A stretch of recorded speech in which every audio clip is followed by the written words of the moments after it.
ঈদের বাজার লইয়া যখন গোপনে ঘরে আইয়া স্ত্রীরে কয় জামা কাপড়গুলো সন্তানেরে দাও, তুমি নাও। বড় ভাই তো জানালা দিয়া তাকায় দেখছে ছোট ভাই আসছে, কিন্তু বড় ভাই রে জিগায় না। বাচ্চারে কি আর কন্ট্রোলে রাখা যায়? ও দৌড় দিছে, কাকা আছে। দৌড়াইয়া গিয়া দেখে ওর চাচতো ভাই নতুন জামা পইরা কত আনন্দ করে। ও একটা দৌড় দিয়া কয়, আব্বু আমারে জামা দিবা কবে? বাবা এই কথা শুইনা চোখের পানি ছেড়ে কান্না করে আর বুকে জড়ায় কয়, বাবা কাঁদিস না, আল্লাহ যেদিন তৌফিক দিবে সেদিন তোরে জামা কাপড় দিবে।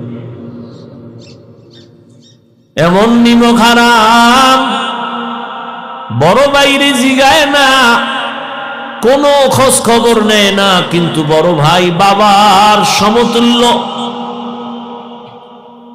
এত দূরে দূরে রাখে বড় ভাইরে। ছোট ভাই হঠাৎ করে রাতে 3টায় টেলিফোন আসছে। কে তুমি? বলে, ভাইয়া আমি তোমার ছোট ভাই। এই রাত্রে কেন ফোন? আমারে চৌরাস্তায় একদল গুন্ডারা আমারে ধরছে। বড় ভাই কাঁচা ঘুমের মধ্যে একটা লাফ দিয়ে দৌড় দিছে, আয় দাঁড়া আমি আসতেছি।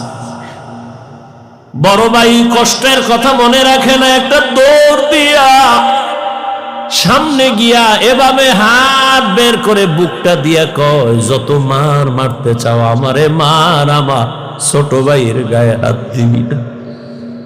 কারণ ওর প্রস্রাব আমি গায়ে লাগাইছি, ওর প্রস্রাব আমি গায়ে লাগাই ওরে বড় বানাইছি, না খাইয়া ওরে খাওয়াইছি, আমারে মার, ওরে মারবি না। তাহলে ভাই ভাইয়ের জন্য কতটা আপন আল্লাহ বুঝায় দেয়। কিয়ামতের দিন এত কলিজার আপন ভাইটাও কোনো পরিচয় দিবে না, পালাতে থাকবে।